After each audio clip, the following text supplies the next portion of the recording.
Hey besties, I literally have my biggest book haul ever here for you today. So August, I know I literally said I was going to go on a book buying ban. Clearly I did not. I did the maths and I spent a lot of money on books this month. I have acquired 30 books throughout this month. 30? That's like one per day I was out there. I was in the works, I went to Waterstones, I went to 66 books with a friend literally on the 31st of August, so that counts. And it just kept adding up. And so here we have a few piles of books I'm going to run through with you today. I am 100% in love with every book that I have hauled. I cannot wait to read every single one of them. However, I was not prepared to spend that much money in August. I did the maths. 35% of all the books I've bought so far this year were bought in August alone. 35% of them. That's basically nearly half. That's like more than a third of the books I have hauled this year I hauled in August alone. But without further ado, let's move on from the scary stats and just jump on in to the books I'm really excited to read. Let's start with this pile here. So we have a couple romances in this pile. The first book that I have here is Throttled. By the way, these are in no particular order. But I have Throttled by Lauren Asher, and this is the trad published edition. I do have the first three in the indie editions, and the fourth one is on its way. I ordered it this morning before it goes out of print. But it was £3 in Sainsbury's, so I thought, why not? I'm completely in my F1 romance era right now.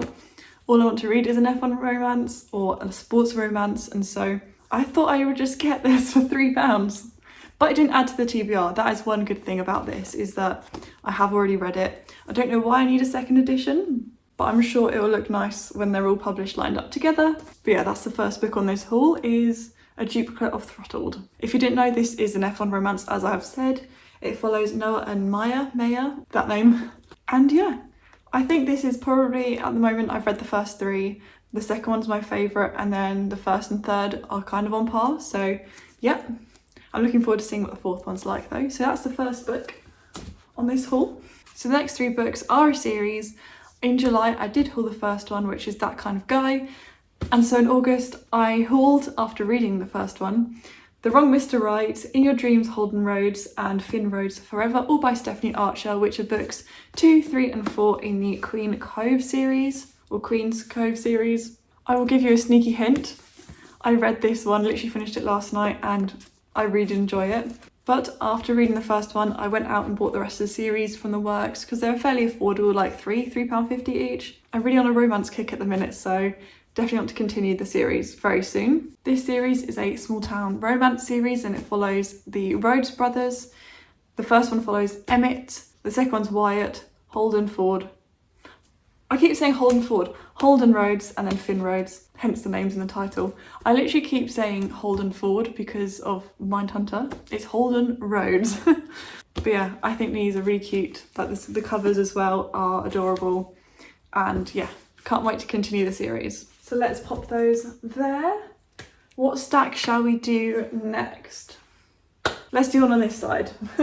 Because these are also 3 books in a series, and if you can't guess what they are from the size of them, they are the Boys of Tommen series. In August, I did read Binding 13, and I did really enjoy it, so I went to the works, only meaning to pick up Keeping 13, because I want to read it in September, but I ended up stumbling across Saving 6 and Redeeming 6. These are not in the right order, by the way. So yeah, I came back with 3 of them instead of just the next one. So I am looking forward to continuing the series this month, but they are huge and daunting. I picked up Binding 13 under the impression that it was a rugby romance. There's not much rugby, and it's definitely a lot darker than like a romance. Definitely, if you want to pick it up, check all the trigger warnings because there's a lot in there, and it does say in the author's note at the start of the books that it is for 18+, so definitely check them out if you are interested in the series. But I took the plunge and I bought them. So yeah, I haven't seen Taming 7 yet in the works, but that's fine. It's going to take me a while to get through these chunkers because they are chunky. But yeah, that's that stack all in one go. Right, let's go through this stack next. They're all kind of mystery thrillers in this stack. The first one I have on top is The Christmas Murder Game by Alexandra Benedict. I picked this up in the works for £1. I think it's the same day that I bought these. They just had like a whole Christmas sale section, and this intrigued me, although I have since seen quite a few people have rated it like not very highly. But I thought it could be a fun festive read this November, this December, just to get me in the festive spirit, but also in the autumn and the winter I am very more into my like mystery thrillers. So I thought it was a combination of the two. And I haven't read a festive mystery or thriller before, so for £1 it's very nice and floppy, so I thought why not? I don't really know anything else about that. It just says 12 clues, 12 keys, 12 days of Christmas, but who will survive until the 12th night? Yeah, that was the first one. Then we have Changeling by Matt Wesolowski, and this is the third book in the 6-story series. If you have watched any of my vlogs recently, you'll know that I read Hydra while on holiday, and I gave that 5-star, Hydra being book 2 in the series, which means so far the entire series has got 5 stars from me. I ended up hauling this from Vinted this month for only £1 because this was the only one that could not be found anywhere online. Like I checked Waterstones, I even checked Amazon, nowhere had it. Couldn't get it on foils, literally nowhere had it online. So I ended up going to Vinted and saw literally just one copy for sale on Vinted, so I snapped it up and can't wait to read this. However, I do believe this is set, I've just read on the back, on Christmas Eve in 1988. So this could be another festive mystery. If you don't know, the 6 Stories series is a like mystery series where this main character, Scott King, he runs a true crime podcast and he goes back and picks up cases and basically interviews 6 key witnesses from the case. And it's all told in like interview format. So each chapter is like an episode of the podcast and each episode follows an interview with a different witness. I hope that makes sense. But so far, I've absolutely adored the series, so can't wait to continue with Changeling. I'll definitely make a note to read this around November time now. Then we have No Escape by Lucy Clarke. This I wanted to read this summer because it feels like a summery thriller set on a yacht in the Philippines, I think, or Thailand, no, the Philippines. However, I do feel like it's not really summer anymore. Like I'm sat filming this with the lights on for the first time because it's dark and cloudy and rainy outside. So I might have missed the summer boat. Boat, oh my God. I'm not even funny. But aside from that, I don't really know much about this apart from I think there's a killer on this yacht in the Philippines. So yeah, I'm very intrigued. I haven't read Lucy Clarke before, but I do want to pick this up soon. If there's a sunny day in September, then maybe I'll reach for it, but who knows. And then the next thriller mystery I have is The Escape Room by L.D. Smithson. This has been on my radar for quite a while. I've walked past it multiple times in the supermarket and been very tempted. I did end up getting it from a supermarket fairly recently because when I'm having a bad day, I go to the supermarket and look at books. And that happened a lot. Quite a lot of these are from the supermarket. From when I had a bad day and I thought, you know what, let's go treat myself to a book. So that explains how my August went. But I just love the idea of this being set on a fort like the ones that are around Portsmouth. And I think it is an escape room, but genuinely people can't get off and it becomes, I think, murderous or like deadly, I don't know. 8 contestants, 1 killer, are you ready to play? I have wanted to put this up for so long and I'm glad I finally have this in my hands. So let's pop that up there. Should we go for this stack next? This stack is all from when I went to Waterstones with my friend Ella. When I left my last job, they gave me a book token, so I wanted to go spend that in Waterstones Piccadilly. And when me and my friend Ella were going to a book event anyway in London in the afternoon, we decided to go book shopping first, and yes, I came away with 5 books. The first 2 are by Agatha Christie, the first one being Death Comes as the End. It wouldn't be a book haul without some Agatha Christie in there. I haven't added anything to this shelf in a month, so it's about time. This is so nice and floppy, this edition. But this is different from Agatha Christie's other mysteries. This one is actually set in Egypt in 2000 BC, so it's not set in like a typical, you know, English country state that like a lot of her mysteries are. This is kind of following a serial killer in ancient Egypt. So yeah, I'm very intrigued to read this because I've not read anything like this from her and it's gonna be very different, but I can't wait. And I will probably read this very, very soon. But yeah, excited to add that one to my collection. And then the second Agatha Christie I bought was technically a Mary Westmacott book, which is her like pseudonym when she published kind of contemporary books at the time, and that is Absent in the Spring. I just love reading Agatha Christie's books that are set abroad. I think they're so fun. I just love seeing her perspective on like the Middle East and Mesopotamia and those sort of areas where she went on digs with her husband and got inspiration for these books. I can't wait to see what this one is about. I believe this follows the main character just comes back from Iraq, and our main character finds herself very alone and very stranded and I think adjusting to that life. But it does say on the back is a quote from Agatha Christie herself. It says, "The one book that has satisfied me completely, the book I always wanted to write." So very intrigued by this, and it's very short. It's not that long at all. It's, I think, yeah, literally just over 200 pages, so it shouldn't take too long to read. So that can go up there. Then slightly different, I picked up I Was a Teenage Slasher by Stephen Graham Jones. I first heard about this from Meg at Meg with Books, and she mentioned it in her like upcoming releases. And so when I saw it in Waterstones like the other day, I say the other day, it was a couple weeks ago, I thought, why not add that to my little haul? I believe this is kind of like the slasher 80s horror genre, but kind of flipped on its head, with the main character being the slasher, the killer. Other than that, I don't really know much about it, but it's set in 1980s Texas, so I feel like this is right up my alley. I love camp horror, or slasher horror in general is just one of my favourite like parts of horror. So I can't wait to get to this. I'm hoping to read this in October, so keep your eyes peeled because it might feature on my October TBR. Let's pop that one there. And then another one I bought on that trip is The Blonde Identity by Ali Carter. I used to love the Gallagher Girls series, like I'd Tell You I Love You, but then I'd have to kill you series by Ali Carter. They're such a nostalgic read for me. I finished rereading them like last year, or this year actually, I think, earlier this year. And I believe this is a new series from her, or at least it's a new release. I don't know if it's going to be a series, but I think this is heavily inspired by the Jason Bourne books / movies. I absolutely adore the movies with Matt Damon, The Bourne Identity. They're one of my favourite series ever. Like, one of my favourite movies is 100% The Bourne Identity. And this opens up very similarly. And I thought this was going to be like a thriller. It's a female version. It says on the back, you know, she has a splitting headache. The hottest guy she's probably ever seen is standing over her, telling her to run, and people keep trying to kill her. She wakes up with no memory in Paris. And I'm like, this sounds like a thriller. Such a fun like twist on the Bourne movies / books. I did try reading the first book once and have temporarily given up on that. But then on the front, there's a quote from Ali Hazelwood saying, "A unique, delightful, hilarious, unputdownable romance." So I was not expecting this to be a romance, but I'm very intrigued and definitely want to read this very soon. I definitely want to read it this autumn. And then the fifth and final book from that shopping trip, I picked up Only Love Can Hurt Like This by Paige Toon. I only picked this up because the Blonde Identity was on the bargain and half price table, and I thought I might as well take advantage of the offer and pick this up for half price. I met Paige Toon with Rachel fairly recently when we went to an event for Lindsay Kelk's release for this book. Sneaky spoiler there. And quite a few people I know have read this and really enjoyed it, so I thought I might as well pick it up. And it is so nice and floppy. Like, look at that flop. But I don't actually know what this one's about, and I kind of want to keep it that way and just go into it with a complete surprise. So yeah, that was the last book from that haul. And so we're finally onto our last stack, although potentially the biggest stack of them all. Most of these I bought at 66 Books, and I do have a vlog from that coming up very soon, I think. I don't know if I actually got enough footage to create an actual vlog for it. I think it might just have to be a kind of TikTok shorts situation. Oh god, it's heavy. It's a heavier stack.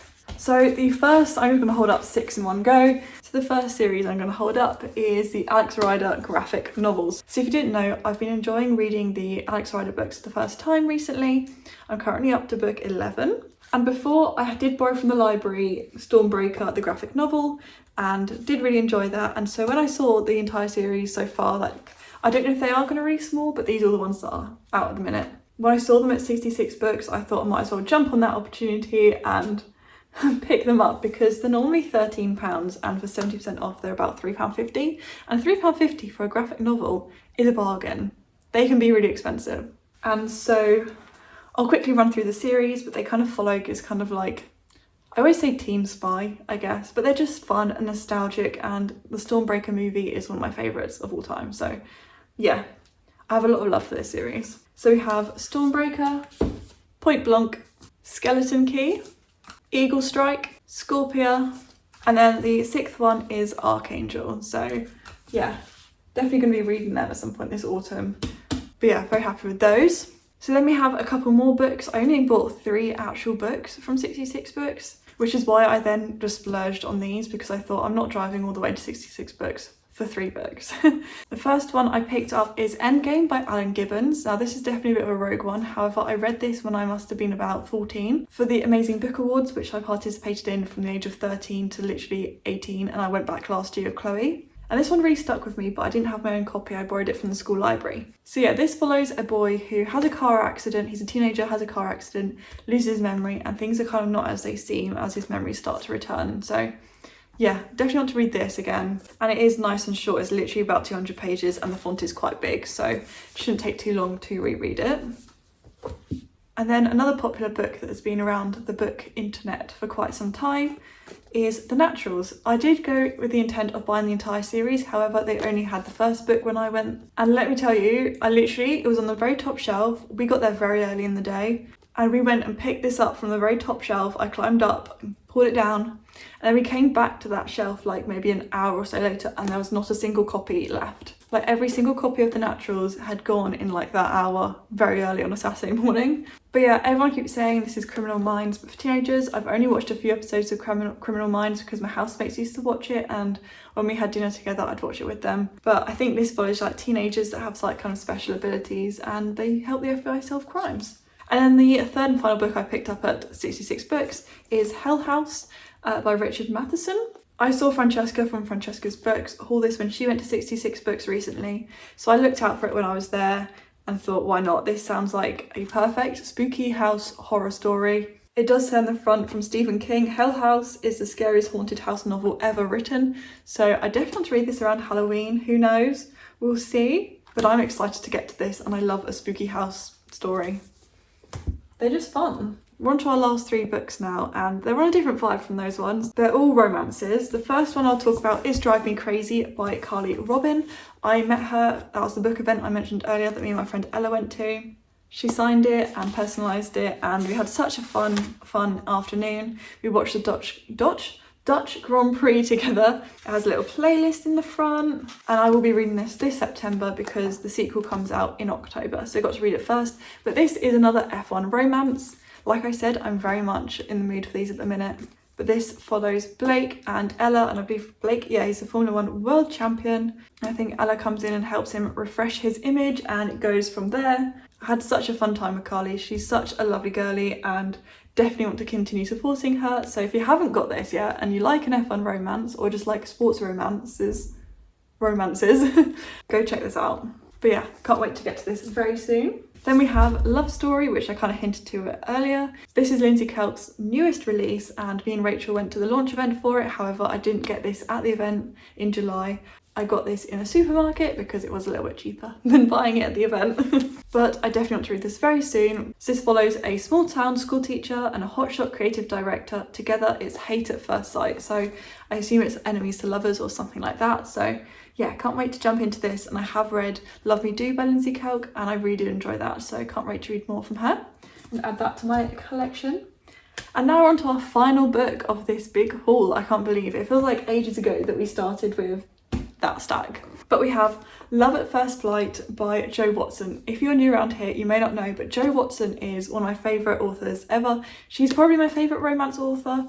Her Destination Love series has such a special place in my heart, and I absolutely adore them with literally all my heart. And this is her newest release, and I believe our main protagonist in this, our female main character, does have autism, and I believe it's the first book that Jo Watson has written since getting her autism diagnosis, I believe. I could be completely wrong, but I'm pretty sure that's the case. I remember her putting it in an email or something. But I love supporting Jo Watson. She's literally such a wholesome human, and her books are so funny and so fun and just chef's kiss in my opinion.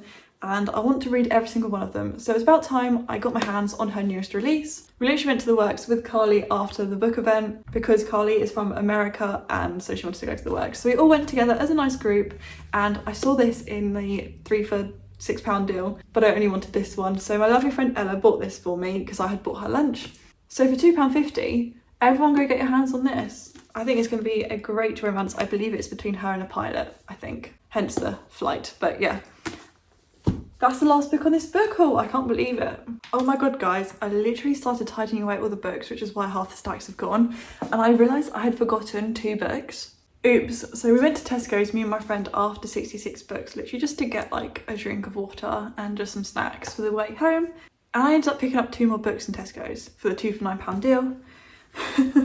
So let's add those in now. So the first one we have is Icebreaker by Hannah Grace. I have avoided this series for so long, and my friend kind of just put the pressure on. I like fell into peer pressure. I'm kidding, but and just decided to pick it up because I have recently been reading the Off Campus series and have just wanted to read like sports romances, hockey romances, and I don't know why, but I thought now's probably the time, especially with all the hype around Daydream. Is it Daydream? Wild Dream. No, Wildfire and Daydream. But I thought, why not add that to the collection? And then the other one is another thriller, and that is The Resort by Sarah Oakes. Rhiannon got sent an arc of this, and it was originally published under the name The Dive in hardback. However, when it came out in paperback, it's been, I guess, republished under The Resort. I did check this, I wasn't just buying a new book, like a different book. But this is kind of set in Thailand, I want to say. It doesn't say specifically on the back, it just says a paradise island. But I believe there's like a mystery unfurls with like a diver that comes up dead, I think. But I believe there is a killer. But I'm obsessed with this cover. I think it is stunning.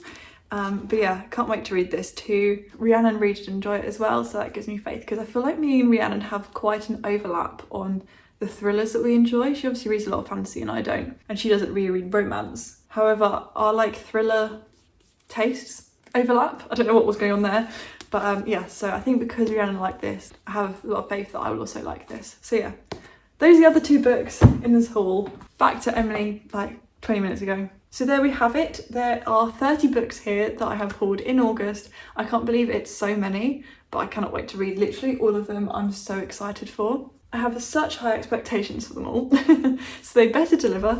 But yeah, I think I should just wrap up this video before it gets too long, because I feel like I could genuinely talk about my love for these books forever. So if you have made it through to the end, I really do appreciate it.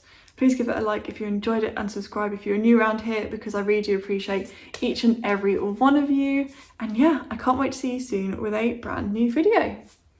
Bye.